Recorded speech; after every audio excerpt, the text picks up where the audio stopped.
Friends అందరికీ నమస్కారం అండి. తెలంగాణ రాష్ట్ర వ్యాప్తంగా ఎవరైతే రైతులు ఉన్నారో ఇప్పుడే ఇంపార్టెంట్ అప్డేట్ అయితే వచ్చిందండి. Flash update. ఆ వివరాలు చెప్పడానికే వీడియో చేయడం జరుగుతుంది.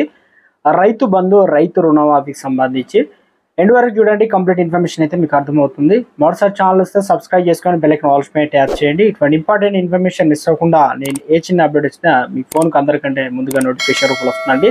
చూస్తున్న ప్రతి ఒక్కరు కూడా లైక్ చేసి మిత్రులందరూ కూడా బంధుమిత్రులకు, ఫ్రెండ్స్ ఫ్యామిలీకి షేర్ చేయండి. ఇక లేట్ చేయకుండా రైతు బంధు తెలంగాణ రైతుల గట 1 ఎకరం నుంచి 2 ఎకరాలు, 3 ఎకరాలు, 4 ఎకరాలు, 5 ఎకరాలు, 12 ఎకరాల వరకు అయితే జమ చేస్తారట. ఎకరానికి 15,000 ఇస్తారట. మరి రేప ఖాతాలు అయితే జమ చేస్తారట. రైతు రుణమాఫీ కూడా 2 లక్షలు. అంటే దీనికి సంబంధించి ప్రభుత్వం అయితే మరి రేపు వేస్తామన్నట్టు, అంటే మొత్తానికి ఇప్పటి వరకు 96% రైతులకు వేసిందని చెప్తున్నారు. ఎకరానికి 15,000 రూపాయలు పెంచినట్లయితే ఇక రైతు బంధు కాదా, ఇది రైతు భరోసాగా మార్చబోతున్నారా?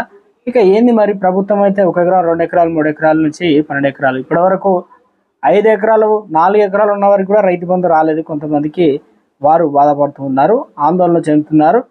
మరి 12 ఎకరాల వరకు రైతు బంధు ఎప్పటి నుంచి వేస్తారు, ఏం కథ? ప్రభుత్వం తాజా లెక్కల ప్రకారం అయితే 96% అయితే వేసామన్నారు. ఎన్నికల నోటిఫికేషన్ వచ్చేసింది. ఎన్నికలు అయితే ముగుస్తూ ఉంటాయి. ఇక ఈ నెల అయిపోతుంది. వచ్చే నెల నుంచి ఎలక్షన్లు కూడా ఓటింగ్ అయితే స్టార్ట్ అవుతుంది. మరి ప్రభుత్వం అయితే వానాకాలంలో రైతు బంధును రైతు భరోసాగా మార్చి ఎకరానికి 5,000 రూపాయలు పెంచి ఇస్తామంటుంది. ఇక మీరు కనుక రైతు బంధు తీసుకున్న వారైతే కింద కామెంట్ సెక్షన్లో తెలియజేయండి.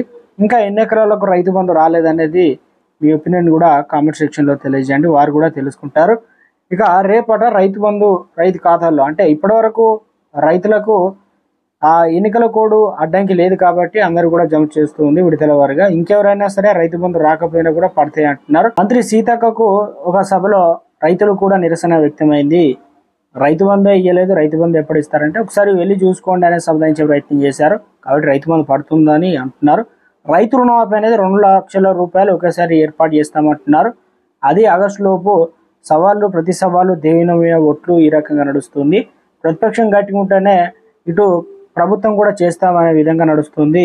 ఇక ప్రధానంగా రైతు రుణమాఫీ చేయాలంటే 40,000 కోట్ల వరకు అయితే అవసరం అవుతుంది. దీనికి బ్యాంకుల నుంచి ఎంతమంది ఉన్నారు, గత బీఆర్ఎస్ ప్రభుత్వం నుంచి ఎంతమంది తీసుకున్నారు, ఎంతమందికి చేయలేదు, ఇప్పటివరకు ఎన్ని రుణాలు అయితే చేయాలి.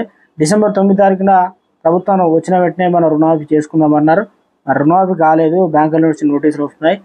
ఇబ్బంది పెట్టవద్దని చెప్పేసి అధికారులను సూచించిన వైనం తెలంగాణలో కనిపిస్తుంటుంది. మొత్తానికి ఆ రైతు రుణమాఫీ సంబంధించి రాజకీయం రైతు రుణమాఫీ చుట్టూ అయితే తిరుగుతుందన్నమాట. ఆగస్టు లోపు ప్రత్యేక కార్పొరేషన్ ఏర్పాటు చేసి విడుదల వారిగా ప్రభుత్వం అయితే చెల్లించనుందట. మరి నిజమేనా, వాస్తవమా, ఎప్పటి వరకు చెల్లిస్తుంది ఏందో అనేది కామెంట్ సెక్షన్లో కూడా మీ ఒపీనియన్ తెలియజేయండి. రైతు బంధు, రైతు రుణమాఫీకి సంబంధించి ప్రభుత్వం నుంచి ఎప్పటికప్పుడు వచ్చినప్పుడు వచ్చి తెలియజేస్తానండి. సో రైతులకు కలుసుకోవాలనే ఉద్దేశంతో ఈరోజు వచ్చినటువంటి అప్డేట్ ఏందనేది తెలియజేసే ప్రయత్నం అయితే చేస్తున్నానండి. అంతే తప్ప ఏం లేదు.